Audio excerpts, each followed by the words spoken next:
यह है कुंडलिया, जी एक पद का नाम है। जी। उतनो ही सुख त्यागिए, बड़े न तन मन रोग, सुखहु उतनो भोगिए, होय न इष्ट वियोग। एक कुंडलिया दोहा से शुरू होती है। अच्छा। इसका सबसे पहले जिस वाक्य से शुरू होती है लास्ट में भी वही वाक्य आना चाहिए, अच्छा। इसलिए इसको कुंडलिया ना, कुंडल की तरह गोल।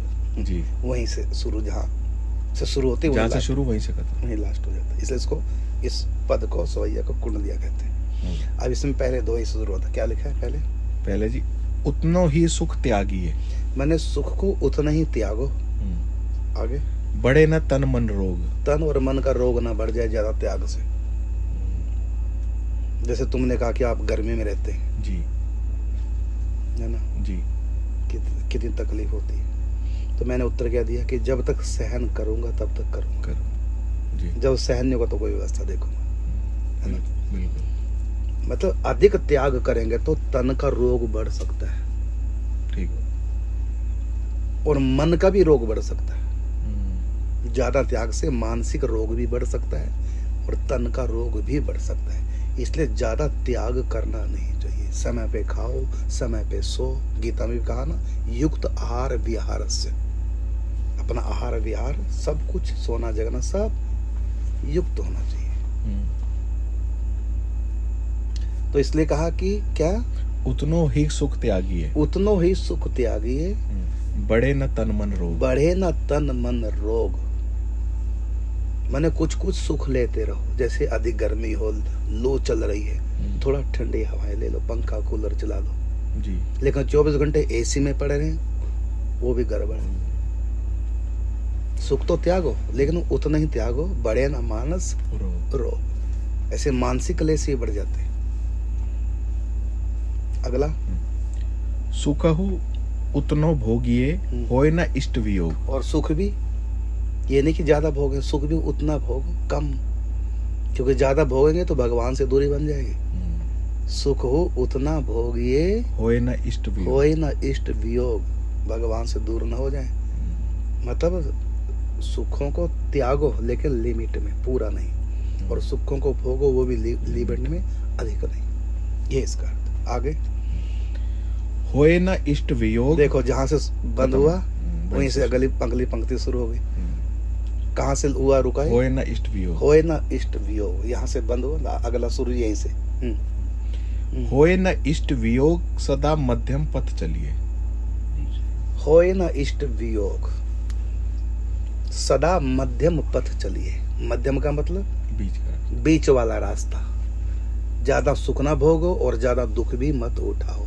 तपस्या भी ज्यादा ना करो, त्याग भी ज्यादा ना करो, और संग्रह भी ज्यादा ना करो। बीच वाला रास्ता अपनाओ। जितना आवश्यक उतना सुख भोग लो, क्योंकि नहीं भोगेंगे बिल्कुल ही तो मन में कई प्रकार के विकार आ सकते हैं, तन के रोग भी आ सकते हैं। अब कोई धूप में बैठा, जून के महीने में धूप, मैं तपस्या करूंगा, अब हद से ज्यादा तपस्या कर रहा है तो परिणाम क्या निकलेगा? रोगी हो जाएगा, मानसिक रोगी भी हो सकता है। इसलिए जबरदस्ती सुखों को ना त्यागो। मन बार बार सुखों करता और सुखों को त्याग दिया तो मानसिक रोग भी बढ़ जाएगा, इससे डिप्रेशन में व्यक्ति चला जाएगा। इसलिए बीच वाला रास्ता बनाओ। आगे, होय न इष्ट वियोग, सदा मध्यम पथ चलिए। अगला, संग्रह त्याग सुयोग, सदा श्री हरि हित पलिए। संग्रह और त्याग, संग्रह का मतलब सुखों का संग्रह और त्याग सुखों का त्याग। तो संग्रह और त्याग दोनों, आगे बोल, सुयोग। सुयोग मतलब इनको दोनों को सुंदर योग बना लो। कैसे बनेगा सुंदर योग? योग का मतलब प्रभु के मिलने के रास्ते को कहते हैं योग। सुयोग का मतलब सुंदर योग। तो संग्रह त्याग सुयोग, ये संग्रह करना और त्यागना, ये दोनों ही योग बनने चाहिए। क्योंकि अतिशय त्याग कर दिया, बीमार पड़ गया तो ये तो कुयोग हो गया, कहाँ योग सधेगा। और अधिक भोगों में लग गए तब भी सधेगा नहीं। क्या? संग्रह त्याग सुयोग। सुयोग। हाँ, सदा श्री हरि हित पलिए। हाँ, श्री हरि हित, भगवान के लिए ही संग्रह कीजिए। पलिए का मतलब अपने आप को पालिए, शरीर को पालन पोषण करना। कैसे करेंगे? संग्रह और त्याग दोनों से।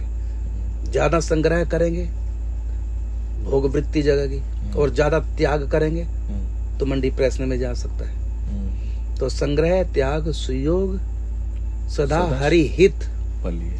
मैंने भगवान के लिए ही संग्रह त्याग को अपने जीवन में रखिए और अपने आप का पालन पोषण उससे कीजिए। त्याग से अध्यात्म पलेगा और भोग से संग्रह से ये शरीर की यात्रा। तो अध्यात्म यात्रा शरीर की यात्रा दोनों साथ साथ चलनी चाहिए, दोनों को योग बनाना। हरि हित पलिए यानी भगवान के लिए ही संग्रह कीजिए और भगवान के लिए ही त्याग कीजिए। आगे संग्रह त्याग सुयोग सदा श्री हरिहित पलिए। सदा बुरी अति होए करोगे जितनो समरूप। सदा अति बुरी होए, हमेशा अति बुरी होती है। अति का मतलब ज्यादा। किसी भी चीज की अति हमेशा बुरी होती है। अमृत भी अति पी लो पेट फट जाएगा, बीमार पड़ जाओगे। उसको भी लिमिट में पियो, अमृत को भी।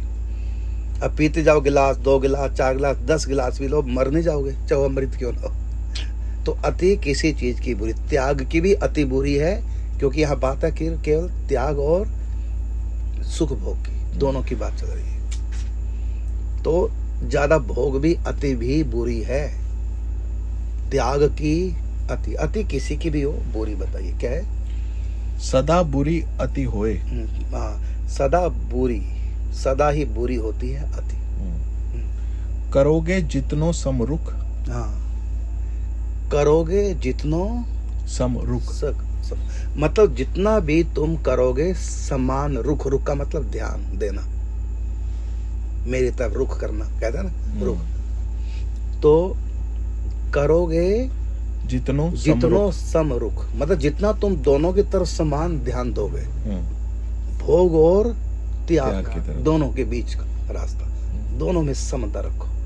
लिखा भोग योग में राखूं गोई, राम विलोकत प्रगटत सोई। तो भोग और योग की, भोग और त्याग की मतलब संग्रह और त्याग की एक सीमा है। तो दोनों में समता बनाए रखो, दोनों में बैलेंस बना के रखो, भोग में और त्याग में। भोग का पलड़ा भारी है तब भी योग नहीं सधेगा, और त्याग का पलड़ा भारी कर दिया तब भी योग नहीं। क्योंकि यदि हम जागेंगे तब भी बीमार पड़ेंगे, क्योंकि त्याग है, नींद का त्याग किया। और सोएंगे तब भी बीमार पड़ेंगे। तो वो इसमें कुंडलिया में बताया जी। सदा बुरी अति होए करोगे जितनो समरुख। करुण दास सतमान बढ़ेगो उतनो ही सुख। करुणदास सत्यमान, करुणदास कहता है तो इस बात को सच जान ले कि जितना तुम समता रखोगे सुख दुख में, त्याग भोग में, उतना ही तुम सुखी रहोगे। क्या है लास्ट में? करुणदास सतमान बढ़ेगो उतनो ही सुख। अब शुरुआत कहाँ से हुई पद की? उतनो ही सुख। और लास्ट में क्या है? उतनो ही सुख। इसलिए इसको कुंडलिया कहा।